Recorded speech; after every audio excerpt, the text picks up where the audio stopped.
Bueno, buenas noches a todas.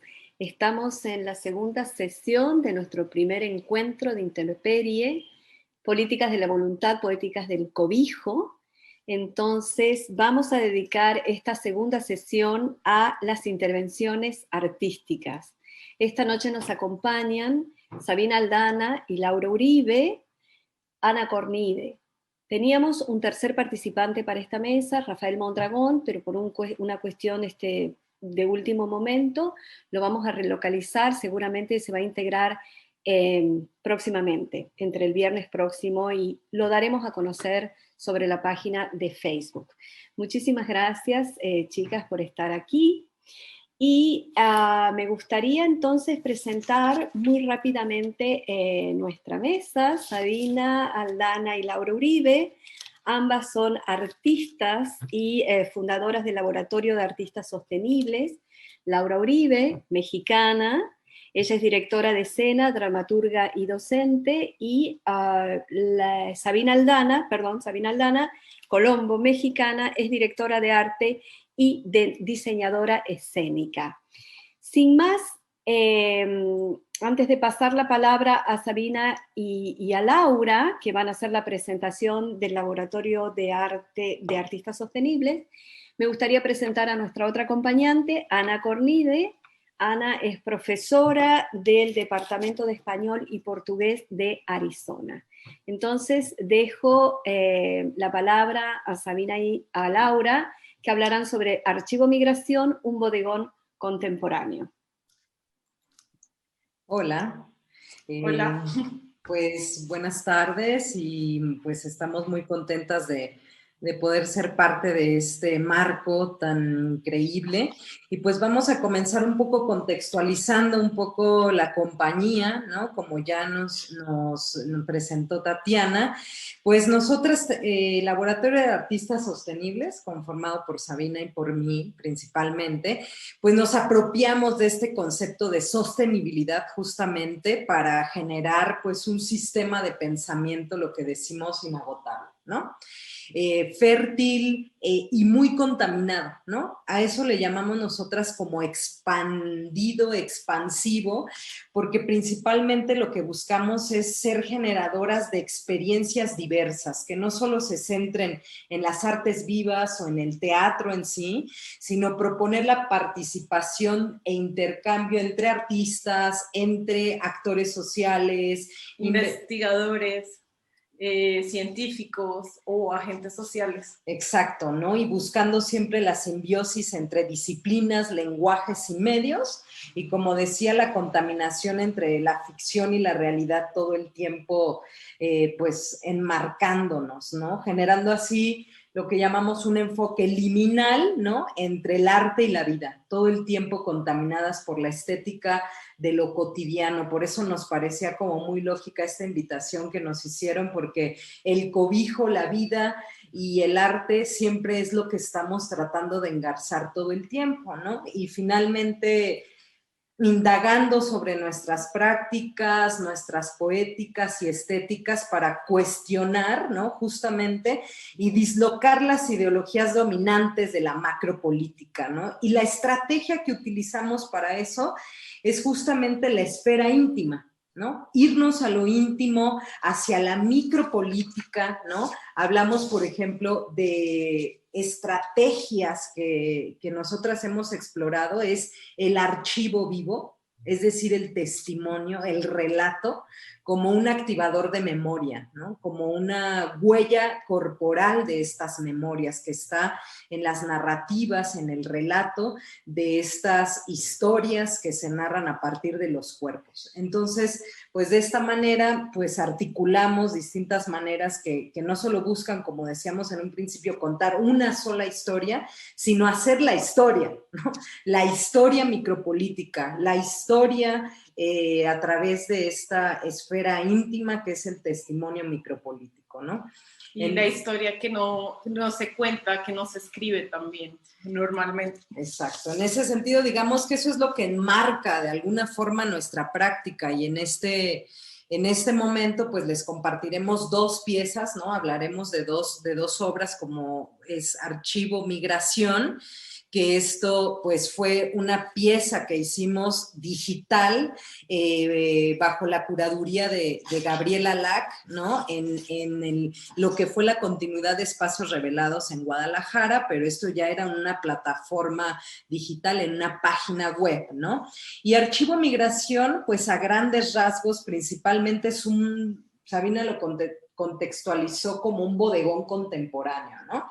Un bodegón que tratara de hacer un retrato sonoro de diversas perspectivas sobre nuestro mundo cambiante en estos tiempos de pandemia a través de algo que nos parecía muy esencial, que es la comida, ¿no? Entonces, cómo a través de la comida empezamos a rastrear, ¿no? Huellas de artistas que sintomáticamente se conectaban con el cocinar como un acto de resistencia también ante la precariedad, como un acto de resistencia también ante la ausencia de espacios para la creatividad, para la creación, ¿no? Para la creatividad, para la creación, específicamente hablando de museos, teatros cerrados, espacios, digamos, que usualmente empleábamos para la creación, pues en ese sentido desalojados, ¿no?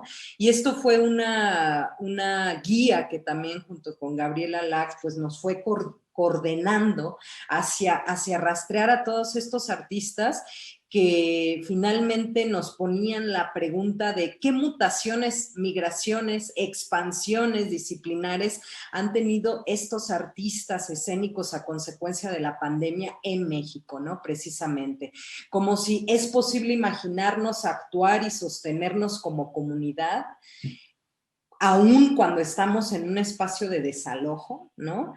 De nuestros espacios arquitectónicos, por decirlos de alguna forma, como tal, y qué actos de reexistencia trajo consigo también la pandemia, ¿no?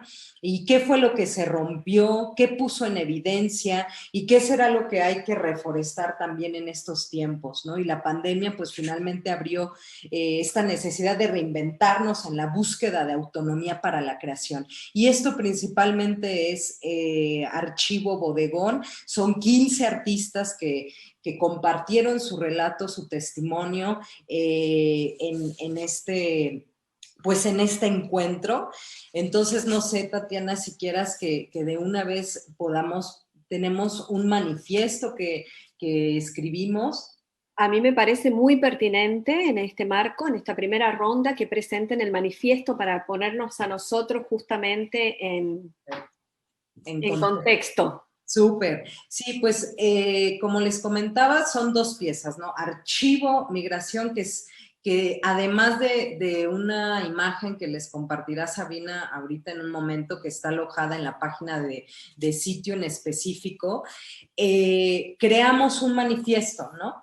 Digamos, este manifiesto lo que intentó es ser un intento de colectividad, ¿no? En donde todas esas voces que ustedes pueden escuchar en los 15, 16 testimonios que están en la página web, que también les vamos a compartir, reuniera, ¿no? De alguna manera reuniera en una sola voz, en un solo texto, pues estas impresiones, sensaciones que nos habitaban en este espacio de pandemia, y ser una especie también de marco de cobijo, ¿no? Para esta mesa de alimentos que de alguna forma lo que muestra es justo...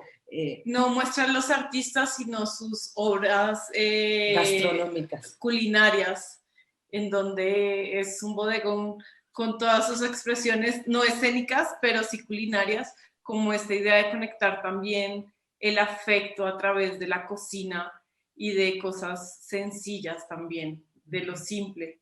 Sí. ¿Lo comparto de nuevo? Sí, pues voy a comenzar a leerlo, ¿vale? Entonces, este manifiesto es en colaboración con Mariana Villegas y Sabina Aldana. 1. Estamos rotos. La pandemia trajo consigo convulsiones, mutaciones y migraciones. Nos hizo salir a toda la humanidad de nuestra zona de confort, de los lugares conocidos. Comenzamos a movernos temerosos por sitios desconocidos, inespecíficos, con el intento de desafiar a la parálisis y buscar estrategias para sobrevivir. México cerró el 2020 con alrededor de 20 millones de personas sin empleo y la mitad de las personas que sí tienen, su salario no les alcanza para la canasta básica alimentaria. Familias enteras han tenido que dejar sus casas, migrar a vivir a sus autos, si es que tienen uno, por lo que ya no pudieron pagar la renta. Miles de jóvenes y no tan jóvenes se vieron obligados a volver a casas de sus padres a consecuencia de la imposibilidad de sostener su independencia económica. Lo que se intuía frágil previo a la pandemia se terminó rompiendo durante esta. Quienes por fortuna hemos logrado esquivar el virus, hemos tenido también el gran desafío de esquivar la inmensa precariedad que junto con el virus entró como tsunami por las puertas y ventanas de nuestros hogares. Esta circunstancia obviamente no ha sido una excepción para los que nos dedicamos al arte. Según un informe publicado en El País, apunta que los efectos de la crisis por la pandemia se sentirán en la cultura durante un decenio. La industria cultural más afectada ha sido la de las artes escénicas. Hoy muchas cosas se han roto, comenzando por vidas, estructuras, ideales, negocios, espacios, casas, proyectos y expectativas que el virus enterró. Si bien no es la primera crisis sanitaria mundial a la que se enfrenta la humanidad, sí es la que nos está tocando encarar a nosotros, y esto nos ha llevado a preguntarnos qué fue lo que se rompió y qué es lo que creemos que hay que reforestar individual y colectivamente en estos tiempos convulsos que atravesamos. 2. Una doble realidad. Esta pandemia pone en evidencia que las artes escénicas siempre han jugado el papel de la precariedad. Nos dimos cuenta de que algo se rompió, se desarticuló y se desenmascaró una ilusión. La ilusión de que teníamos en México una escena que funcionaba, pero parecía que estaba en una estabilidad que hoy reconocemos ficticia. Y también reconocimos que muchos hemos sido independientes del sistema cultural, dependientes del sistema cultural paternalista y que muchas veces no sabemos qué hacer cuando nos sueltan la mano. 3. Otros escenarios. Esta pandemia nos ha obligado a transformarnos. Entendimos que el artista es necesario, pero no siempre sobre un escenario. Hay otros espacios de acción que no son los que frecuentábamos. Aceptamos que la sociedad en crisis no tiene por qué adaptarse al arte. Es el arte el que debe recordar que trabaja para la sociedad. También pensamos que el ser humano necesita espacios de catarsis colectiva y que el teatro, las artes vivas quizás, puede ser solo uno de ellos. 4. El teatro en la cocina. Actores, bailarines, artistas de diversas disciplinas, escarbamos en nuestra memoria y rastreamos en las noches en vela alguna capacidad que podríamos tener que no fuese actuar, tocar algún instrumento, bailar, pintar o hacer teatro. Desafiamos la parálisis metiéndonos a la cocina. Nos reinventamos creando nuevas recetas. Hurgamos en las recetas de las abuelas, en las memorias de los postres de la infancia, reinventamos los platillos para compartirlos con los demás y así poder resistir a la incertidumbre con algo que hacer. Nos dimos cuenta que sabíamos hacer más cosas que las que creíamos saber, que actuar o bailar no era lo único y que había cosas más esenciales como comer. Nos quitamos la idea de solo ser artistas, nos pudimos ver en otros espacios, superamos el miedo, la vanidad y la vergüenza, confrontamos nuestros prejuicios y descubrimos que sin ser panaderas, ni chefs, ni comerciantes podemos serlo. La mayoría de nosotras aprendimos a extender puentes de empatía al cocinar para otro. Encontramos satisfacción con el complacer el paladar del otro, en el reconocimiento a través del gusto o el sabor. Recordamos el significado de la tribu, de la comunidad y que sin ella no podemos sobrevivir. Ahora que los espacios escénicos están cerrados, aceptamos, no sin dolor, que podemos dejar de hacer el teatro que conocíamos, que no podemos dejar de crear, pero tampoco podemos dejar de comer. La cocina como el teatro requieren tiempo, mucho, el tiempo suficiente para darle un sentido a nuestra vida. Bueno, ese fue un fragmento y pues nada, cerrar con un testimonio quizás. Bueno, hago diferentes tipos de pasteles.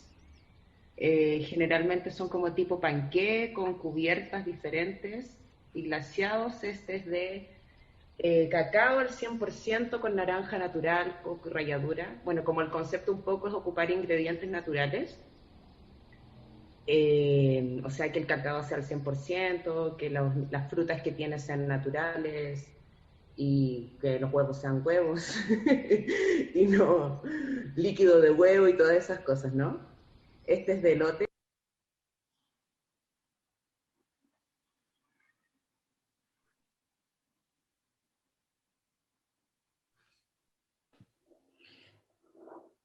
Pues aquí pueden encontrar diferentes productos gastronómicos y testimonios de artistas que atestiguan una época, un momento, y pues los invitamos a recorrer esta pieza que está ahí alojada en este sitio en específico.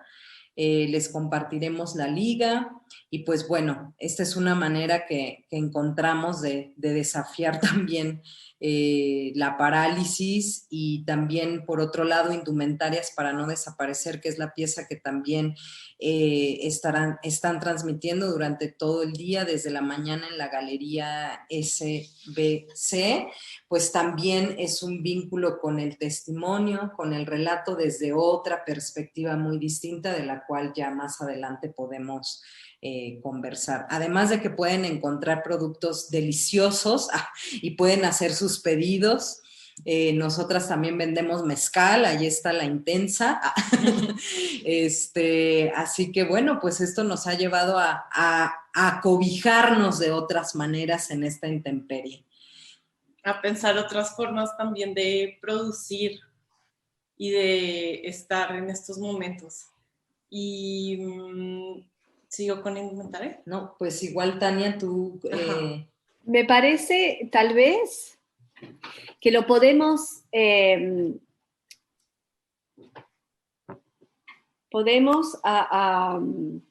como se trata de dos obras muy potentes a las que realmente merece muchísimo la pena dedicarles tiempo, me gustaría más bien, ¿qué les parece si cedemos la palabra a Ana y luego, ¿sí?, en una segunda ronda continuamos con este diálogo acerca de estos microtestimonios, la potencia de qué pasa, la potencialidad que tienen estos microtestimonios en la configuración de este archivo sonoro, ¿no? Entonces, Ana, como ya la presentamos, aquí Ana es profesora de la Universidad de Arizona y esta noche nos presenta en un plain sight la escritura aérea de los rastros de la violencia no contabilizada. Le dejamos la palabra a Ana. Gracias, Tatiana. Gracias, Laura y Sabina. Ya me está dando un hambre y encima con esas fotos. Bueno, yo les dejo acá la liga de lo que voy a presentar. Una pieza, yo quise pensar la intemperie a las máquinas financieras y las prácticas artísticas del cobijo desde el lugar donde vivo y donde habito, que es la frontera, el desierto de Arizona. Y enfocarme en una intervención que ocurre en el verano pasado, en plena pandemia, que convoca a 80 artistas y a una red transnacional de organizaciones no gubernamentales y grupos de base a favor de los derechos humanos y por la abolición de los centros de detención y especialmente de toda la cultura carcelaria que sustenta este país. Y voy a ir leyendo y compartiendo mi pantalla. A ver si puedo. Tatiana, si me confirmas cuando lo veas, que lo ves. Todavía no veo nada, pero Ahí lo vemos perfectamente. ¿Me lo ves? ¿Sí? Genial, gracias. Pues, como les decía, quería hablar desde este espacio, especialmente a partir de esta práctica artística de XMAP. Y les he puesto ya el link para que ustedes puedan moverse por esa página interactiva.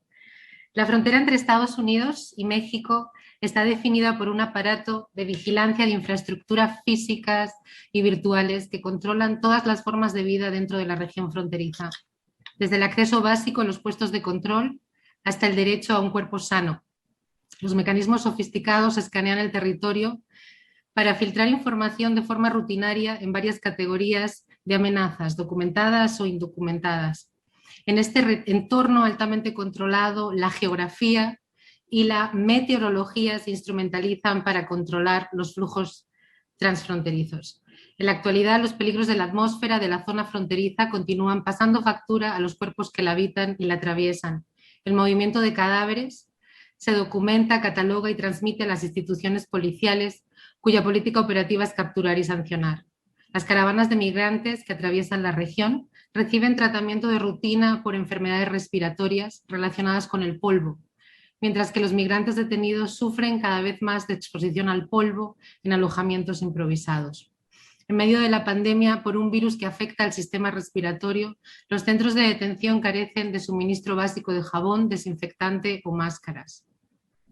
El 3 y 4 de julio del 2020, en el fin de semana del Día de la Independencia de los Estados Unidos, los artistas visuales y de performance Cassils y Rafa Esparza presentaron un trabajo de arte activista creado en colaboración con 80 artistas para demandar la abolición del centro de detención y la cultura carcelaria de los Estados Unidos. Y para ello, en un trayecto por la frontera marítima y terrestre del país, escribieron en vapor de agua mensajes creados por los artistas sobre más de 80 centros de detención, cortes migratorias, fronteras, campos de detención y otros lugares de genocidio y desposesión históricos. Índices todos de los rastros esparcidos de una violencia no contabilizada. La detención de migrantes es un régimen de creación racial que opera a través de las dinámicas entrelazadas del imperialismo global y la guerra interna contra las poblaciones racializadas.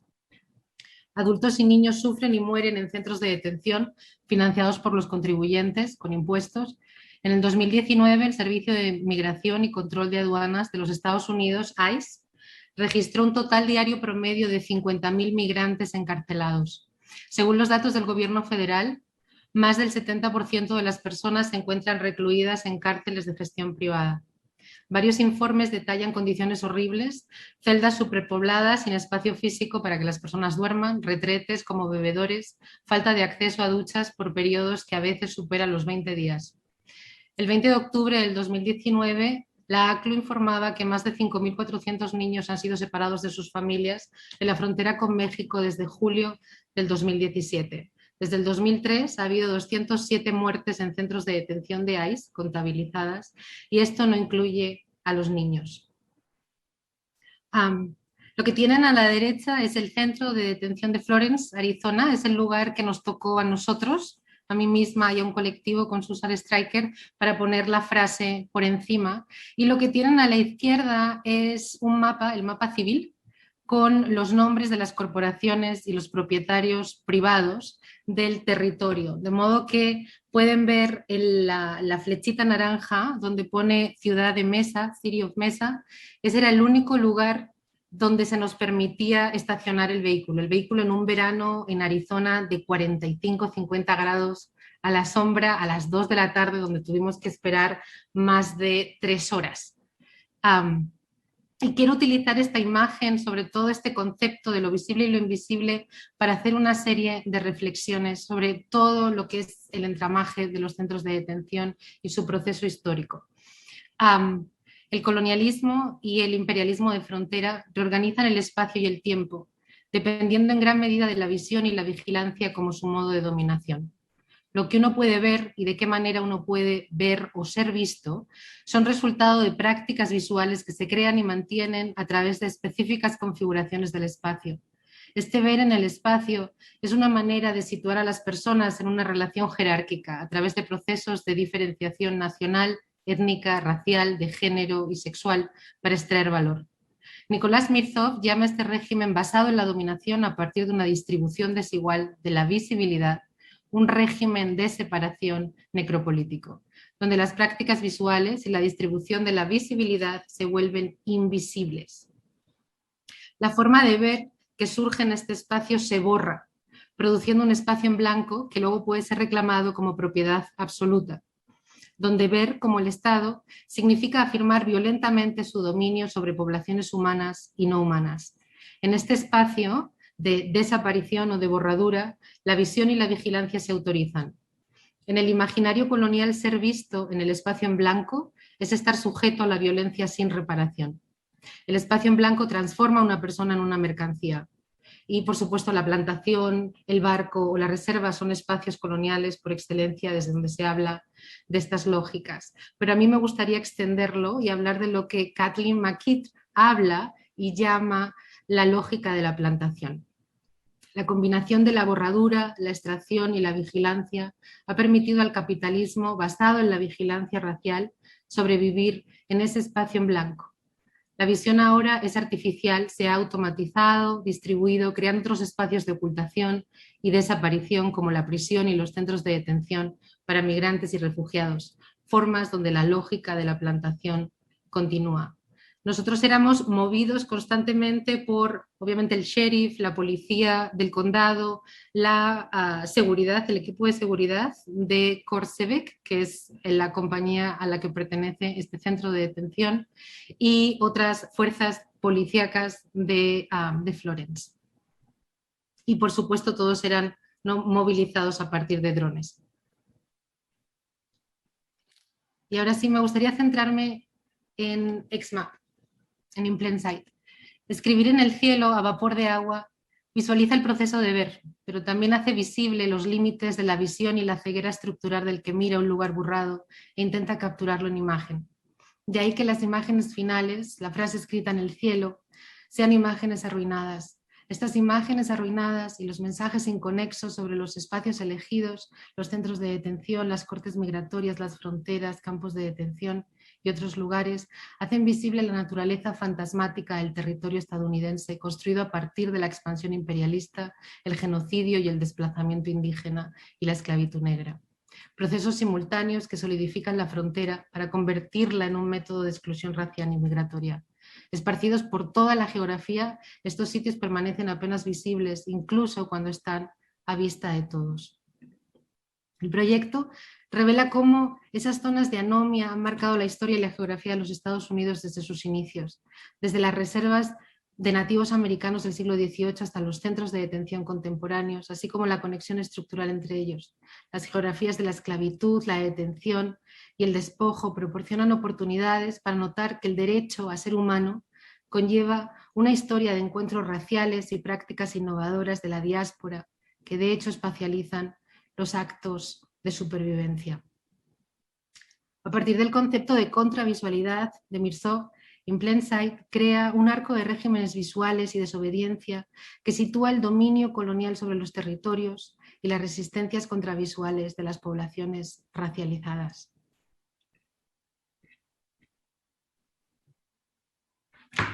En la medida en que los apátridas y los desposeídos son despojados de sus derechos, ya sean refugiados, naciones indígenas, prisioneros o desplazados internos, In Plain Sight considera que estas figuras habitan la condición de la vida nuda, postulando tanto la progresión histórica de esta condición hasta su actualización cada vez más amplia como la situación única del estado de excepción actual. Cada uno de los lugares elegidos ejemplifica, ya sea de manera formal o informal, la suspensión de la ley y la reducción de sus habitantes a un estado de despojo político. Sin embargo, el centro de detención se presenta como singularidad histórica y paradigmática moderno, a partir del motivo recurrente de la seguridad, para justificar una suspensión de la ley, o crear una ley que está fuera de la ley y que la ley misma territorializa en este espacio, y con ello una vida que cae bajo una ley que es ilegal. Nicolás de Genova llama a este proceso la producción legal de la ilegalidad migrante. El centro de detención no debe ser visto exclusivamente como un hecho histórico o como una excepción reservada solo para el refugiado inhumano o desplazado, sino como el paradigma y la ley del espacio político que habitamos. Y a mí lo que más me interesa es justamente cómo manejan ese concepto, ¿no? Es precisamente la separación entre la vida y la ley, entre el ser humano y el ciudadano, lo que da origen al centro de detención. Y si la división de la soberanía y la vida nuda define nuestra política actual, entonces es precisamente contra esa separación que la unión de estética y política de este proyecto se vuelve particularmente significativa, ¿no? Y lo que hacen es colapsar las dos ideas, las colocan en una relación de indeterminación, un acto que transforma su práctica en un sitio de reinvención perpetua de cada una. Ella es Carolina López, es obviamente una amiga y la directora de Casa Mariposa. Casa Mariposa es un asilo refugio para la población LGTB que sale de la mayoría de los centros de Nuevo México y de Arizona, y son apoyados por una organización no gubernamental que se llama Mariposas Sin Fronteras. Y lo voy a dejar aquí. Muchísimas gracias, Ana. Bueno, realmente las dos presentaciones, los dos proyectos que se presentaron, interesantísimos, y me parece que vamos a tener un buen espacio de diálogo para seguir ampliando posibilidades de encuentro y desencuentros entre los proyectos. Y por una parte, me parece a mí tal vez que hay un punto de encuentro entre los dos proyectos, que si bien que tiene que ver con la colectividad, que tiene que ver de alguna manera con la colectividad y que tiene que ver también con un proyecto comunitario, de alguna manera, ¿no? Por una parte, el proyecto de Las y por supuesto, de Laura y de Sabina, que abre un espacio de degustación, pero un espacio de degustación que va a ser un espacio afectivo, en el que nos invita no solamente a degustar la propuesta culinaria al mismo tiempo estética, sino a establecer una relación empática y una empatía muy activa con el presente, sobre todo con el presente actual y el proceso de precarización, la visibilidad de la precarización en la que están en estos momentos, bueno, gran parte de la población, por supuesto, pero muy particularmente en el caso que ustedes están trabajando, la situación de los artistas. Y por otra parte, en un lugar, digamos, en el trabajo de Ana, donde realmente se conforma como colectivo, pero como colectivo que me imagino que también es un colectivo espontáneo para esta pieza. En particular, otra vez, tenemos aquí lazos comunitarios que de alguna manera activan o se activan, digamos, para detonar, visibilizar lo que está ya está invisibilizado a fuerza de costumbre, lo que no se quiere ver, lo que no se ve directamente. Y por otra parte, digamos, esta colectividad que si bien puede ser, tal vez sea el encuentro solo en esta pieza, el ponerse en común, ese sentido de comunidad, el estar en común para justamente activar este tipo de empatía activa, tanto en la población como en, por supuesto, los centros de detención y todo el mecanismo judicial. En ese sentido, me parece que el tema, la comunitas, toda la cuestión de la colectividad está operando muy bien en las dos propuestas. Y en el primer caso, la potencialidad justamente del testimonio, del microtestimonio, de la vida cotidiana, es lo que hace que detone esta empatía de la que veníamos hablando y que prestemos atención y seamos cuidadosos, ¿sí? Justamente, ¿no? Nos propone una ética del cuidado, no solamente del cuidarme a mí, sino de cuidar a quien nos está acompañando, a mi propia comunidad. Me gustaría a mí, por una parte, que las chicas de Las pudieran detenerse un poco más o establecer la conexión entre una pieza y la otra, entre el bodegón, que visualmente es preciosísimo, ¿sí? Es un banquete, pero cada vez que pinchamos un enlace y escuchamos, los testimonios, entramos en esa dinámica de un mundo afectivo, de la vida cotidiana, de cómo se fue transformando el otro, pero también la recuperación de las memorias individuales y colectivas que hay en esos testimonios, que eso es súper interesante, muy interesante. Entonces me gustaría ver, chicas, si ustedes pudieran establecer esa transición, ese vínculo entre una pieza y otra, porque la cuestión del archivo sonoro y de este testimonio o esta figuración del yo, que no es un yo individual, no estamos hablando de autoficción aquí, sino que es una figuración de un yo más bien colectivo, está presente en las dos piezas y sin ninguna duda está presente en la pieza anterior. Entonces, si podrían hacer el enlace entre las tres y ilustrarnos con algunas imágenes de la tercera, de la instalación que en estos momentos se está proyectando en la Galería de Montreal SBC. La pueden ver por la página de Facebook de SBC, la tenemos aquí en el chat, por supuesto que está en nuestra página de Facebook, también la pueden ver por Instagram, y la pieza, la instalación va a quedar, no solamente se va a pasar 24 horas, sino que queda en el archivo de la galería, y aquí tenemos justamente a la directora y a la curadora con nosotros, que seguramente podrá intervenir en algún momento, Nuria Cartón de Gramont. Estamos aquí.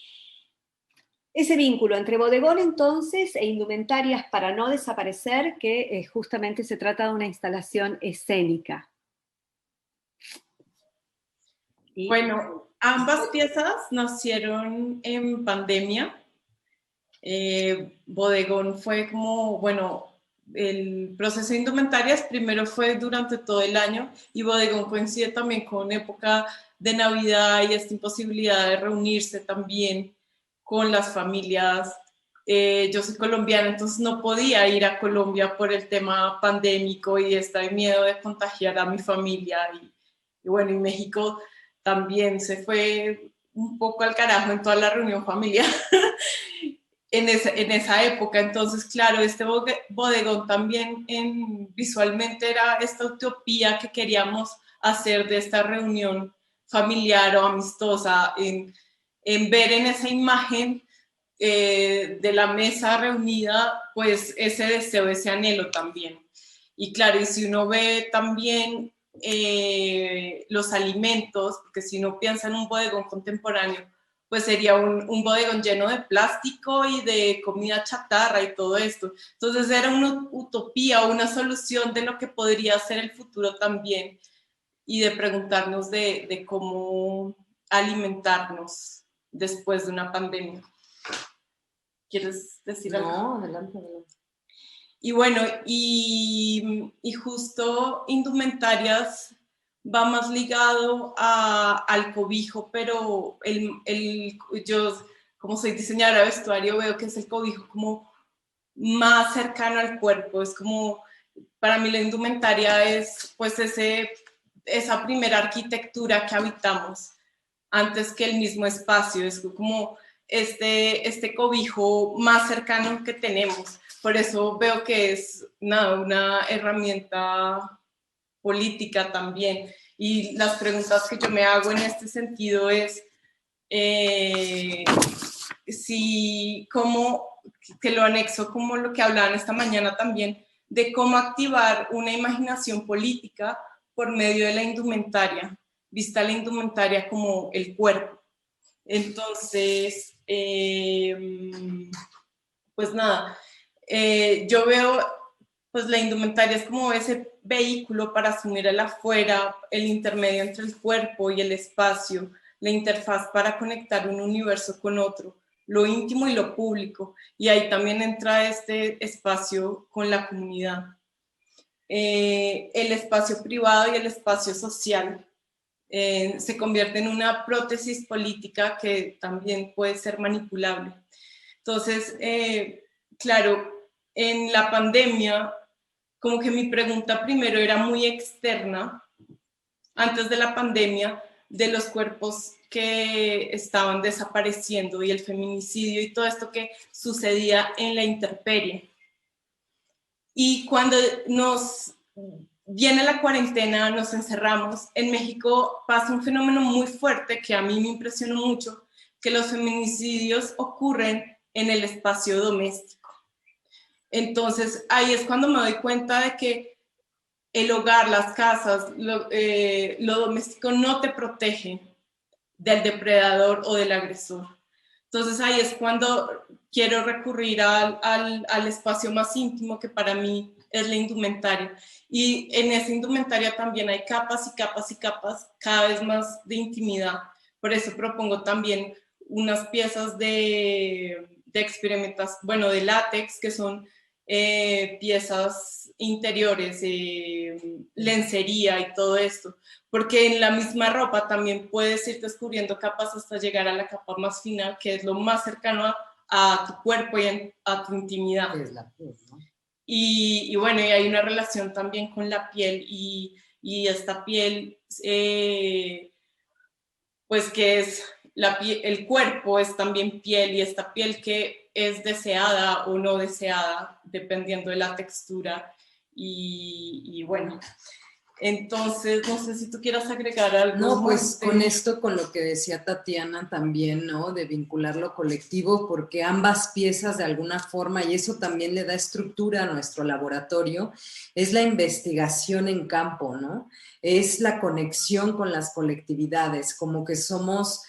todas las piezas se van conectando por la exploración y la indagación con el conflicto, con poner el cuerpo en el terreno, ¿no? No es solamente como visibilizarlo desde el exterior, ¿no? Ese ha sido como nuestro manifiesto de ser artístico, ¿no? Como introducirnos al campo. Y bueno, ahí la pieza de Sabina pues surge también de una investigación de campo que llevamos a cabo en conjunto con Iliana Diegues, ¿no? En donde bajo el cobijo también de una primera instancia con la UAM, ¿no? De Coajimalpa, pues nos puso en esta gran pregunta, ¿no? Que era desafiar con el arte, de alguna manera, que podíamos nosotras pues poder hacer en ese fenómeno tan avasallador que es la desaparición forzada, ¿no? Y en ese sentido, pues poniéndonos ahí, preguntándonos, que aún Sabina y yo lo platicamos, esta pieza pues nos confronta muchísimo, porque siempre un fenómeno tan avasallador y destrozante y monstruoso como es la desaparición forzada, es súper delicado tocarlo desde el terreno artístico, ¿no? Y desde cualquier terreno, es como la pregunta de cómo hablar de eso y cómo tratarlo, ¿no? En ese sentido, pues también los testimonios que van cobijando estos relatos también atraviesan por el testimonio propio, ¿no? Nosotras mismas ahí, como mujeres, como susceptibles, ¿no? Viviendo en una zona de riesgo, ¿no? Y esa zona de riesgo, pues finalmente es la que nos detona a disparar ciertos imaginarios posibles, que si bien hoy Sabina pensaba, ¿no? Como es monstruoso que esto pueda ocurrir en la realidad, es monstruoso, es horrible que tengamos que llegar a esta posibilidad de imaginar estas indumentarias, ¿no? Yo decía, es que la pieza es horrenda, o sea, es horrenda en el sentido del horror de exponernos en la fibra, ahora sí, de la vulnerabilidad máxima, y eso es algo que la pieza creo que intenta rescatar, ¿no? Como no utilizar una estrategia bélica, ¿no? Una estrategia bélica para... Sí, justo yo pensaba, claro, como que primero me puse indumentarias para no desaparecer, y lo primero que te imaginas es una indumentaria bélica, como, no sé, un dispositivo que dispara y no sé qué, y daña al otro de alguna manera o al agresor. Yo decía, ¿cómo cambiar esa narrativa también? Porque esa ya existe, esa ya la tienen los policías contra protesta, ya lo tiene el cuerpo sí, el masculino también. Y cómo cómo diseñar un cuerpo vulnerable para usarlo a favor y usarlo para protegerse también. Entonces, por ese lado fue como mi línea de investigación para cambiar un poco la narrativa y narrarnos desde otro lugar. Y sí, cómo desnormalizar también la violencia, porque, bueno, yo soy colombo-mexicana y los dos países no se salvan de esta violencia extrema y veo que ocurren un montón de cosas. Hoy comentaba en mi Facebook que ya se volvió como el muro de los lamentos, porque en Colombia pues están sucediendo un montón de cosas y es toda la denuncia social de los abusos policiales y todo esto, y por otro lado, denuncias de desaparición y de se busca y de encontrada sin vida una y otra vez todos los días y cada vez más cercanos, la amiga, mi prima, mi tía. Entonces pues como que digo, ¿por qué no puedo imaginar cosas bonitas con esto? Y bueno, y los dos son como, claro, el bodegón es una utopía de una mesa generosa, como haciendo resistencia a la precariedad, del deseo, el anhelo de tener esa mesa y compartir todos juntos. Y por otro lado es esta distopía también, que nos hace desnormalizar o decir que hasta dónde tenemos que llegar, hasta dónde tenemos que tenemos que usar para que no nos violen, no nos desaparezcan, no nos agredan físicamente, qué es lo que tenemos que usar para ser leídas de otra manera. Y que, claro, por ejemplo, yo veía las noticias que no, las chicas, las revictimizaban por decir, no, es que llevaba ropa interior roja y eso quiere decir que estaba con disponibilidad sexual o esas cosas que van. Entonces, claro, ¿por qué no cambiar eso? ¿Y qué pasa si usamos estas indumentarias y se cambia esta narrativa a ver si funciona y no nos desaparezcan? Pero claro, yo veo mi trabajo y digo, no, sí, es que es muy horrible. Y me confronta mucho también porque me gustaría imaginar pues futuros posibles y utopías bonitas. Pero bueno, ahí están como que se unen por el tema de los testimonios, pero son la utopía, la distopía y como van también dialogando entre ellos. Bueno, sí, se va creando como un archivo sonoro, pero sí, utópico, distópico, pero finalmente hay una relación de complementariedad que hace que cobije, ¿sí? Es el otro lado de la intemperie del cobijo, sin ninguna duda. Vamos a volver sobre esto, pero bueno, en el chat Nuria Cartón de Gramont puso de nuevo el enlace de la galería para poder ver la pieza. Y tenemos una serie de preguntas. Voy a pasar directamente a las preguntas, Ana. Jorge Pantaleón pregunta, buenas noches. Bueno, felicita a la mesa. Está preguntando acerca del por qué los mensajes escritos en inglés, ¿sí? Dirigidos principalmente a quienes gerencian y trabajan en el centro de detención. ¿Puedes comentarnos un poquitito así este marco de...? Claro, también les invitaría a todos a ir al mapa y pinchar, ¿no?, en cada uno de los lugares de esos índices. No todos los mensajes están en español, los artistas están en inglés. Los artistas, el Tohono O'odham, su lengua, Tohono es la primera y la inicial, pero en este caso él nació acá, sin embargo se muda a Nuevo México y ahí el inglés se convierte en el lenguaje de colonización y es el único que habla. Eso aparece también en otros artistas, lo van explicando en los vídeos. Pero hay también mensajes en español, el de Chinga la Migra en la prisión de Los Ángeles o el de Somos Nubes de Esperanza en Tijuana.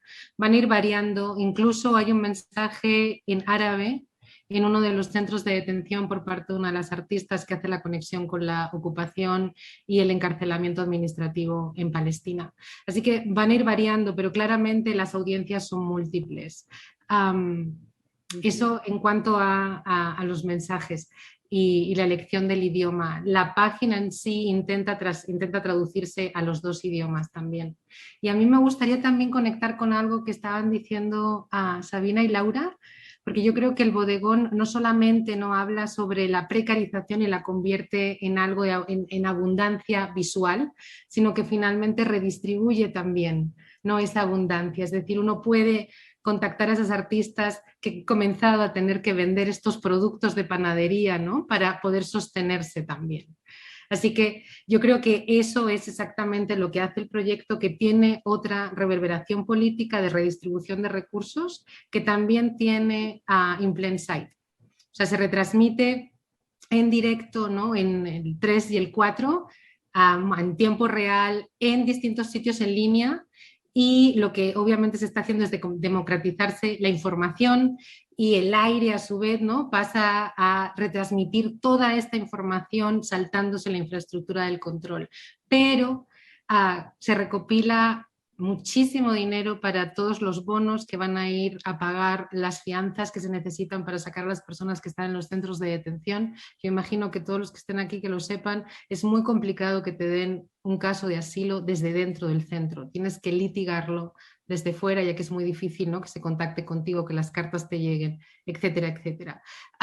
Y por supuesto esos bonos y ese dinero se va distribuyendo entre organizaciones, familias y demás. Entonces me gustaría apuntar las dos cosas. Bueno, muchísimas gracias, Ana. Voy a seguir con la serie de preguntas porque tenemos aquí un flujo de preguntas que van entrando.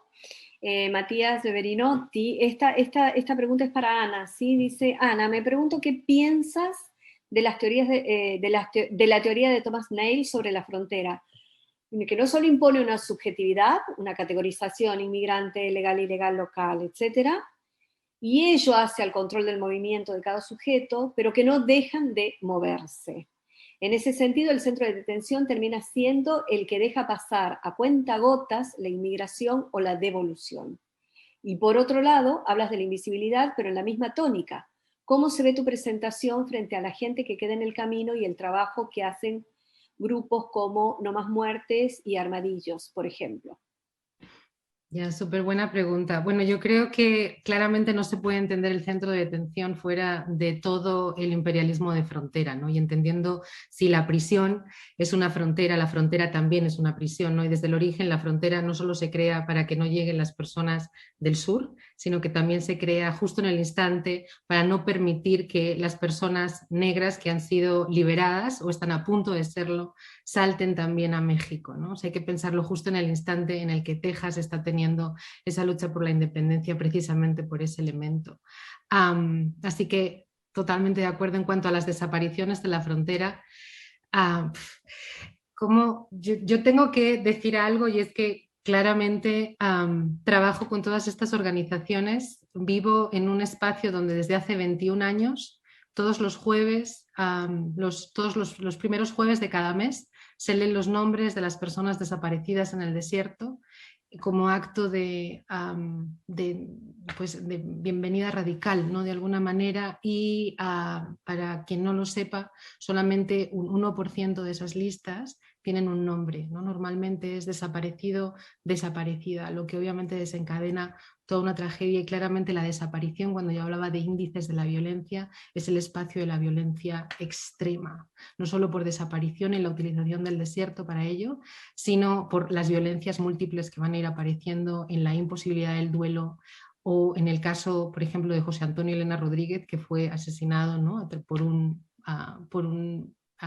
policía de la patrulla fronteriza a través de la frontera. Se consigue llegar incluso al Tribunal Supremo y sin embargo lo que se hace es asesinar completamente la identidad de la víctima, ¿no?, indicando que estaba tirando piedras, curiosamente de nuevo otro elemento que refiere a la situación de Palestina e Israel, donde una frontera y la otra se validan. Así que por eso yo decía hablar de un imperialismo de frontera donde claramente estos regímenes y estos centros de privados no existirían sin una cooperación, colaboración absoluta y permisibilidad por parte del Estado, que los subvenciona. Bueno, muchísimas gracias. Entonces, una pregunta muy simple para Ana aquí, ¿por qué los mensajes? No, ya estamos, perdón, me estoy repitiendo porque ahora están entrando los mensajes del Facebook. Una pregunta para las dos, digamos las tres, perdón, ¿cómo creen que sus intervenciones artísticas se vinculan con la creación de sentido sobre las realidades que nos puso de frente la pandemia? Creación de sentido sobre las realidades que nos puso de frente la pandemia. Bueno, igual tomo la palabra. Pues yo creo que se vinculan totalmente. Creo que esta pandemia a cada una de todo el mundo nos puso una tarea, ¿no? Y nos puso una tarea y de alguna manera para nosotras era como quitar un velo de algo que ya estaba ahí, ¿no? Que ya estaba ahí. O sea, el tema de un poco lo que tratábamos de hilar en el manifiesto, en el bodegón, por ejemplo, era que la precariedad en las artes escénicas particularmente, ya existía de una forma clarísima, solo que vivíamos como en una especie de feria de imitación en donde queríamos creer que todo marchaba, ¿no? Porque no había justo este elemento disruptivo que nos pusiera en evidencia el fallo en el que estábamos habitando y el fallo estructural, sistémico, institucional, del mismo gremio, ¿no? Que no teníamos ciertas conectividades y que había que construirlas y que había que crearlas y que era el momento porque no había otro, ¿no?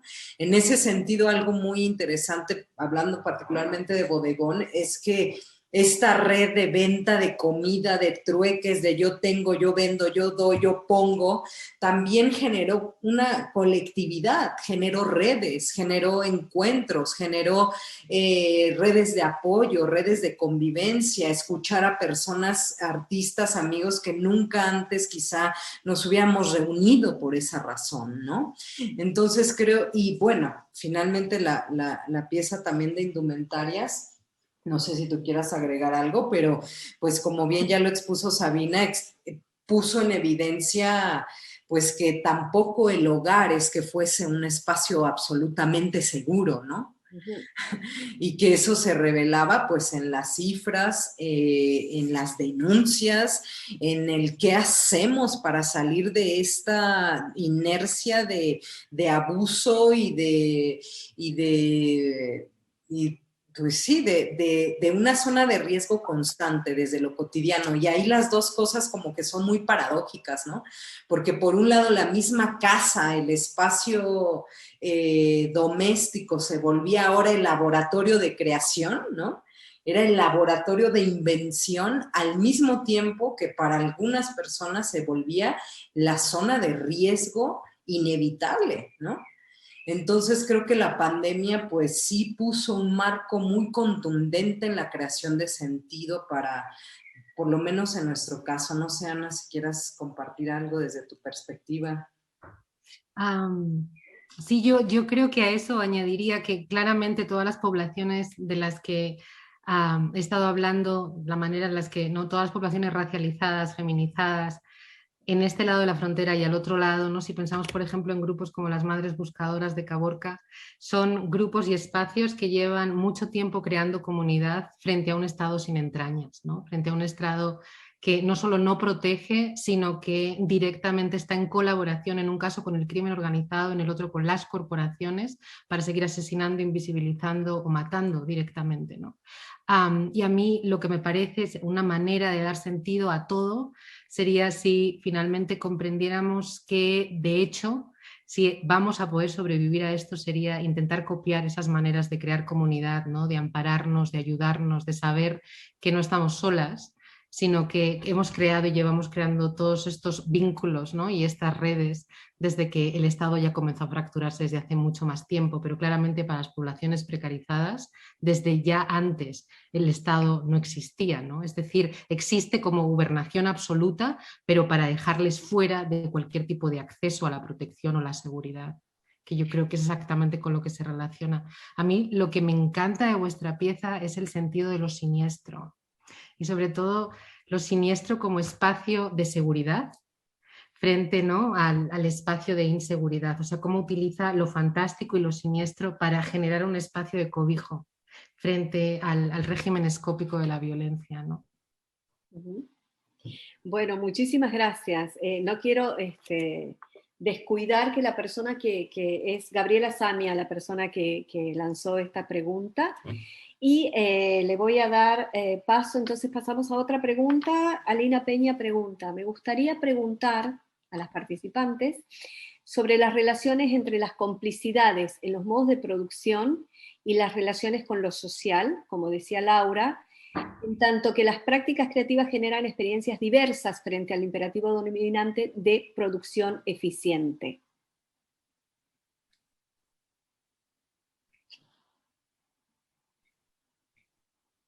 Yo creo que en algún punto, vuelvo a repetir, pero me parece que acaban en este juego de producción y redistribución de lo que se produce, de redistribución no solamente material, sino afectiva y que produce un sentido, está ya abordada la respuesta, ¿no? Entonces, prácticamente es poner la atención de nuevo en estas relaciones con lo social, ¿sí?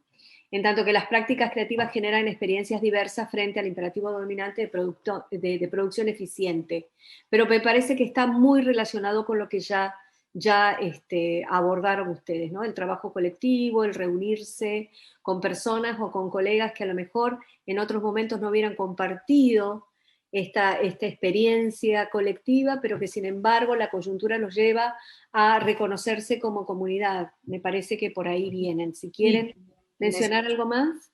Sí, y justo como, solo retomando esto que dice Tatiana, justo como la experiencia misma de la creación de la propia obra o de la propia pieza es un ejercicio de reconexión de complicidades, ¿no? O sea, el hecho de llevarla a cabo en sí, más allá del resultado, más allá del fin en sí, ¿no? Que de alguna forma, pues no sé, si les preguntáramos a los artistas involucrados si han vendido más o menos después de la pieza, pues posiblemente tendríamos ciertos datos que nos arrojaran que no, que sí, pero lo que es un hecho es que también buscar como esta complicidad desde el desafío, desde decir, porque justo la pieza también se fue creando en colectivo, ¿no? De pensar juntas y juntos.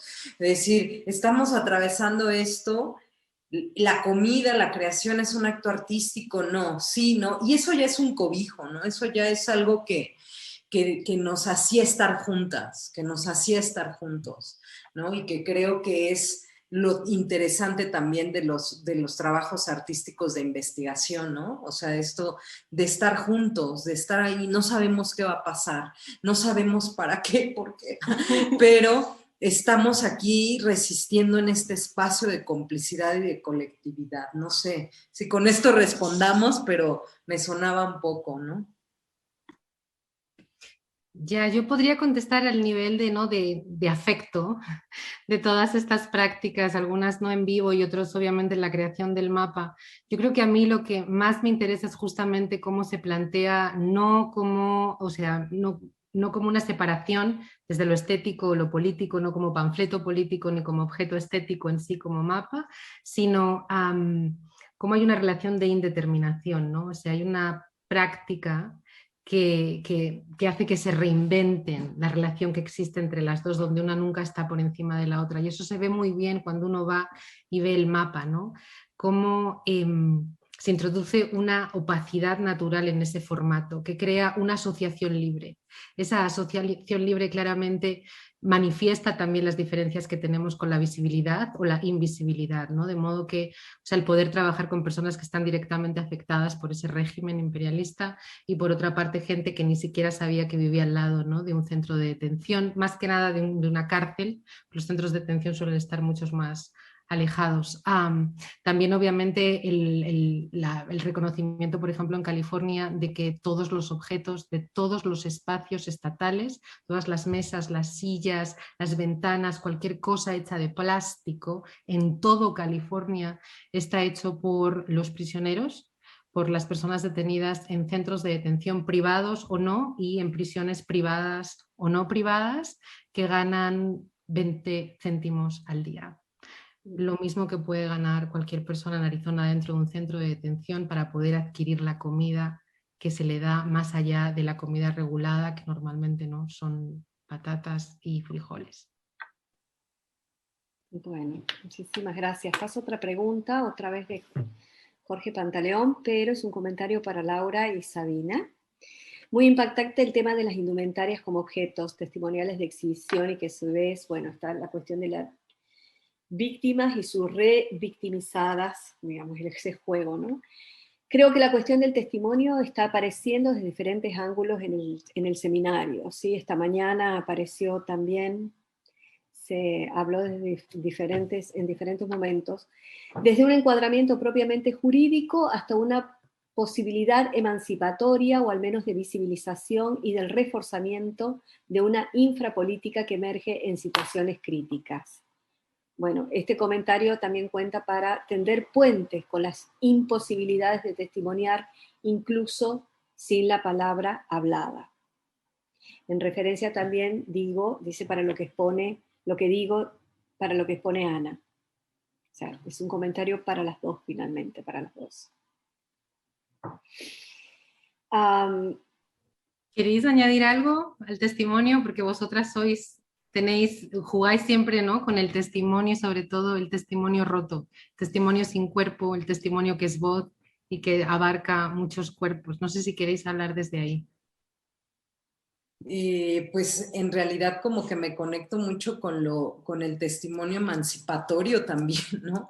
O sea, en el hecho, por ejemplo, de esta pieza que también citó Tatiana, que es Archivo Vivo, ¿no? Que fue otra pieza previa en la biblioteca de Guadalajara, que justo también intentaba hacer un esfuerzo de reconectar las luchas y las resistencias de las voces, pues que de alguna forma estuvieron resguardadas en el mismo espacio académico, ¿no? Entonces, en ese sentido, pues esto que hablas, Ana, del testimonio roto, pues nos parece una lectura muy acertada del trabajo, ¿no? Como de la operación artística que hacemos, porque justo en esta pieza, en la otra pieza, Archivo Vivo, también se manifestaba el testimonio, pero sin que fuese emitido por el propio cuerpo, ¿no? Habitante, sino que eran como voces fantasmales que creaban esta voz colectiva, ¿no? Y creo que en ese sentido el testimonio en sí adquiere otra textura y otra, más que textura, redimensión en el plano de lo político, ¿no? En el plano de quiénes somos como entidad colectiva y no quién soy yo en nombre propio, ¿no? Y ahí también se articula otra subjetividad desde donde estamos observando la historia, ¿no?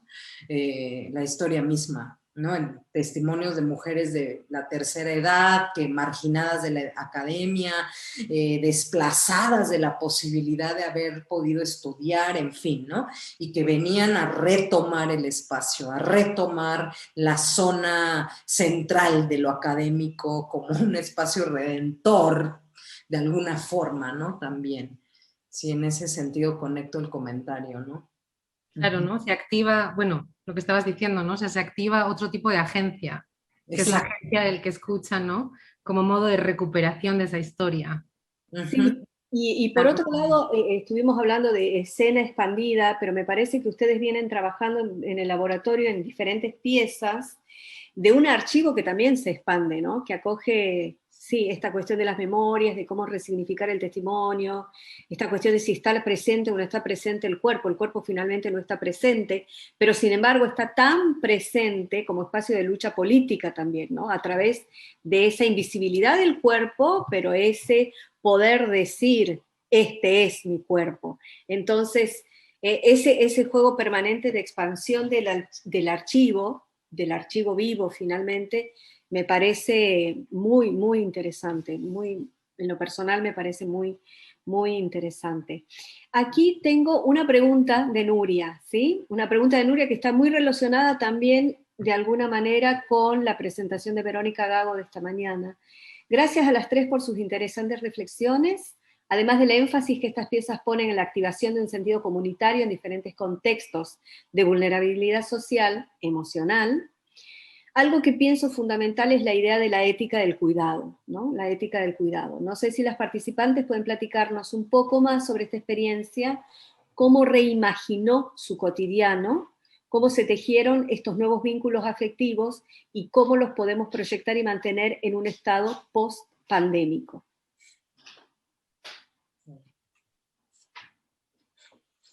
No, yo necesito tiempo para pensar. Yo puedo contestar desde mi espacio, desde el humor también, y un poco hablar, para mí estas comunidades del cuidado con comunidades directamente afectadas por el encarcelamiento, por la desposesión, la desaparición, es algo constante, ¿no? Es algo que llevo a mis estudiantes, a estas comunidades, trabajamos juntos, mis estudiantes pertenecen a esas comunidades, así que para mí esta estética del cuidado es una política del cuidado, en el sentido de que siempre aparece en todas mis interacciones. Pero yo he de decir que cuando yo estaba en el medio de esta pieza, yo estaba muy, muy confundida y notaba las fracturas que había en todas ellas, y especialmente cuando tuve que pedirle a Carolina, mi amiga que ahora nos está escuchando, que se viniera conmigo al desierto, a un calor infernal en el medio de la nada. Teníamos una diferencia horaria de 2 horas, así que ellos venían con un retraso de 3 horas y nos tuvimos que quedar ahí. Como había dicho, no te puedes quedar parado porque la policía llega, así que tienes que volver al pueblo, ¿no? Obviamente gastar gasolina, etcétera, etcétera, comprar agua en la única tienda que existe y tratar de volver y seguir grabando. Por eso nuestra foto es la que menor calidad tiene, porque es una foto en movimiento. Y estábamos pasando un calor inmenso. No estaban recibiendo dinero directamente las personas que estaban sacando las fotos, etcétera, etcétera. Así que la precariedad del trabajo también se ve, ¿no?, en la jerarquía de los artistas, en este caso. Es decir, el hecho de que hubiera 2 fundamentalmente visibles que lanzan la idea y el resto que comienzan a esparcirla. Yo solo sentí que en sí el proyecto tenía valor cuando el dinero comenzó a llegar a las 2 clínicas legales con las que trabajo para los bonos. Y ahí sí me di cuenta, ¿no?, de en realidad la capacidad de nuevo de afectar para redistribuir esta riqueza. Y es ahí donde mayoritariamente lo vi. Era lo único que quería comentar. Muchas gracias. Bueno, yo que dice Nuria de, bueno, cómo reimaginar el cotidiano, y justo, bueno, por ejemplo, en Bodegón, al sentirme limitada de no poder estar con mi familia y todo esto, empecé a experimentar la comida colombo-mexicana y me inventaba recetas todos los días como forma de resistir también pues a la distancia también, y era una forma como de conectarme también con la familia, de hacer un postre, no sé, que me enseñó mi mamá desde los 4 años. Ay, es que me pone sensible. Y bueno, y con el tema de indumentarias, pues sí fue pasar por un proceso también muy doloroso de imaginarse las pieles patológicas, laceradas, y pasar un proceso también muy íntimo también de mis propias vivencias en relación con mi cuerpo y con mi piel, y mis experiencias en relación con mi piel, como que ha vivido mi piel, que se pueden narrar en estas texturas de látex natural y otras fibras y pelos y bueno, y otra, pero sí fue como también en lo cotidiano darme cuenta que la vulnerabilidad o el fallo puede ser una estrategia de resistencia. Una estrategia y una forma muy potente de vivir, como usarlo de otra manera, como darle la vuelta a eso, como sí, vivir el fallo, como entregarse al fallo y decir, de aquí voy a resurgir de otra manera. Es, no sé si tú quieras algo. Sí, pues yo prácticamente, pues en lo cotidiano, ¿no? O sea, finalmente con algunos artistas que participaron, el trueque, ¿no? Ya es algo como base también de las posibilidades de intercambio, ¿no? Que ya no pasa por el plano únicamente monetario, ¿no? Sino como el intercambio también de elementos que podemos hacer, de elementos que podemos tejer, y yo creo que eso también ya la empatía, ¿no? O sea, como reforzar la empatía como una ética del cuidado. Yo creo que para mí ahí está, en decir, bueno, alguien abre algo y ahí estamos, ¿no? O alguien va para otro lado y ahí vamos, porque hemos pasado la precariedad y sabemos, ¿no? Finalmente, de alguna manera, lo que significa el emprendimiento de algo, que eso era pues algo que a lo mejor previo a la pandemia no teníamos tan considerado, ¿no? También situarnos en esto que hablaba como de la entidad paternalista del Estado de te doy, pero todo el tiempo dependiendo, ¿no? Los artistas de que eso funcione, y ahora creo que tenemos menos miedo, ¿no?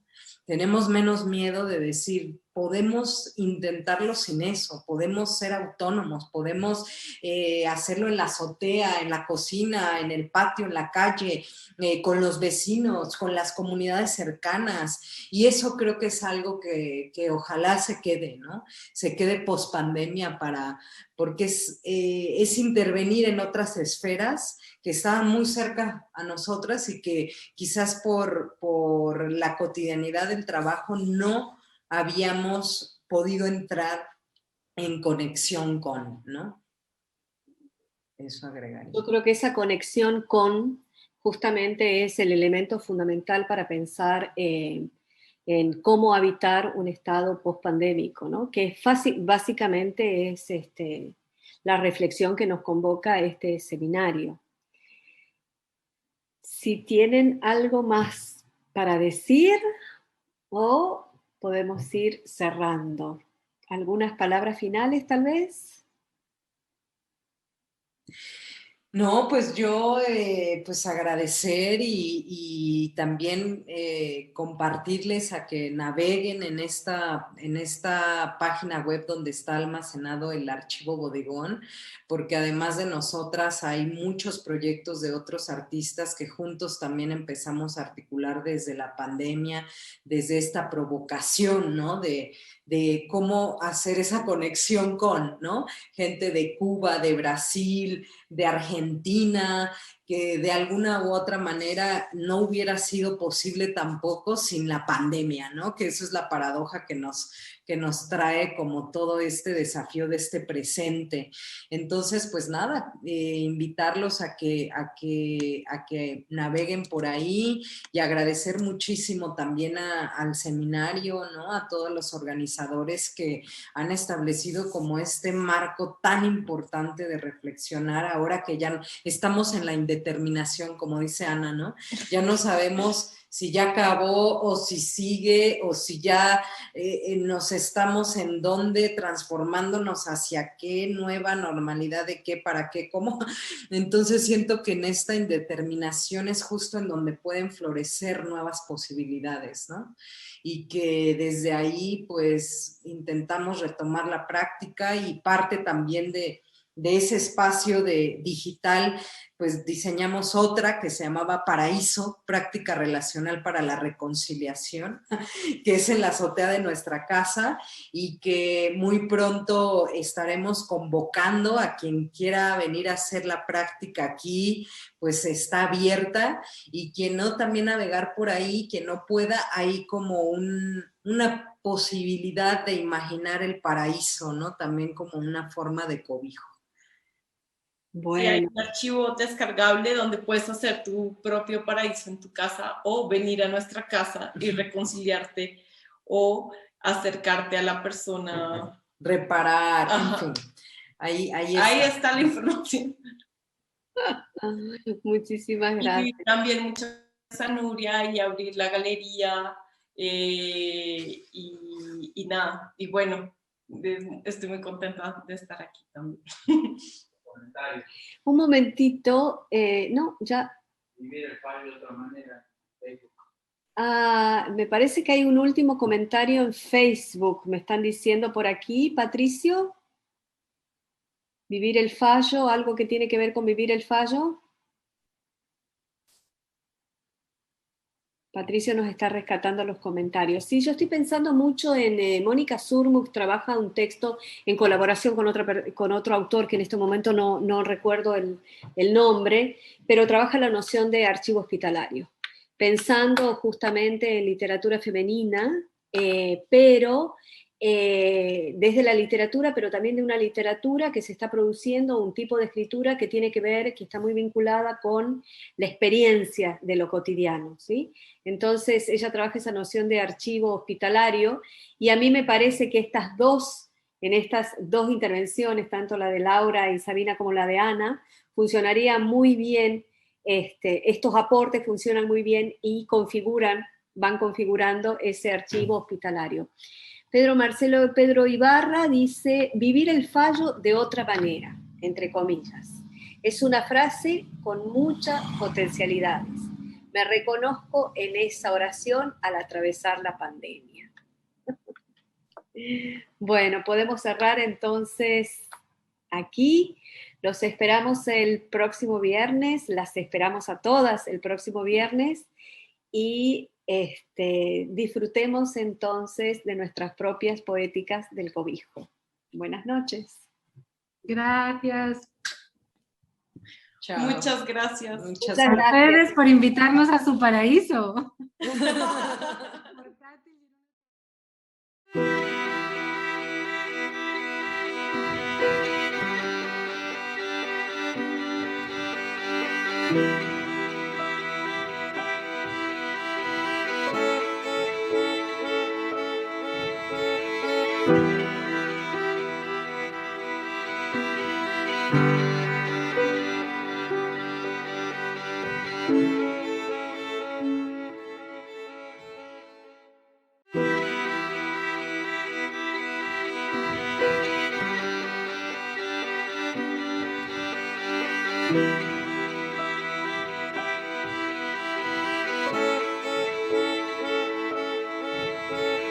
Thank you.